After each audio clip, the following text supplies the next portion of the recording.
en ni wan gi problem en tabu maduong' mok wanyal tieko. Tabu ni ok okel gi jopuonj, tabu ni ok okel gi jonyuol, tabu ni ok okel gi nyithindo masomo, tabu ni okel gi sirikal. Sirikal mokelo tabu ni ministry adwa pogora e paro matin. Minister machung' ne weche mag somo onego bed ng'ama understand kendo nigi lony e weche mag somo.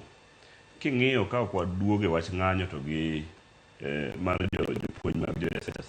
Nyoro ne wantiere gi koth mane chwe manomiyo skunde mang'eny olor. To kendo njano ka minister mar somo chung' owacho ni skul iloro sa 6 otieno. Ka anto nasenindo. Sechegi aran school both class from preschool to high school and gi candidates. Ji osebiro nikech an gi program mar yaw school ma nyithindo mawuok nyaka Nairobi ka osereport. To karomo sa 6 to the statement mowuok kuom minister mar education ni koro wachoro yepo. Nyithindo gi dwa chak wuok gi koth machwe duogo Nairobi. Mana achiel kuom rocho weche mag somo. Mar ariyo, sekta mar somo ok nyal bedo managed kako bedo managed. Ing'eni wasebedo gi minister mag education nyaka the late Joy Saitoti gi ne minister mag education. Wang'eyo kaka ne somo ringo during our time. Nitie gima ok nyal tugo. Ok nyal tugo gi gima ipuonjo nyathi kiny gokinyi. Sama ne wawuoyo e TV ka, apar ne an ka oro ne antie another station. Ne wapingo wach CBC. Ok nikech norachnwa, nikech ne Kenya pok oikore. Ne pok waikore mar kawo msigo mar CBC. En expensive.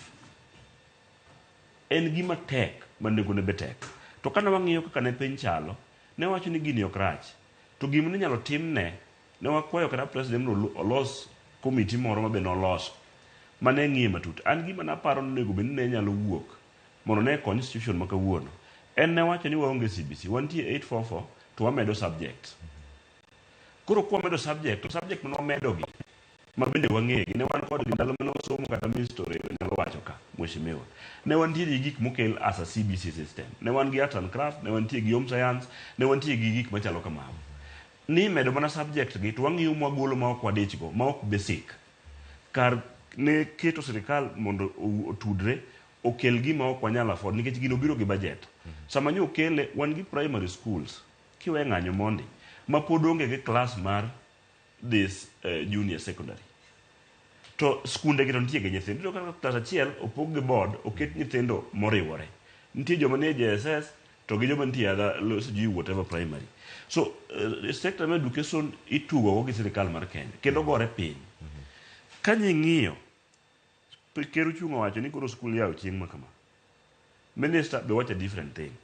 An gima nyalo kwayo ni jopuonjwa to dhi mbele gi ng'anyo kendo aparo ni kik gichunge kata mana piny kiny kata the following day.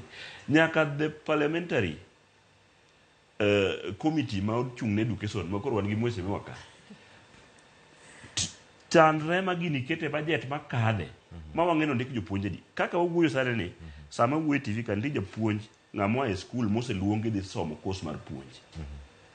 Seche modhi somo course mar puonj odonjo dwe mar 9 to wan gi ng'ama nose graduate ma pok onwang'o tich.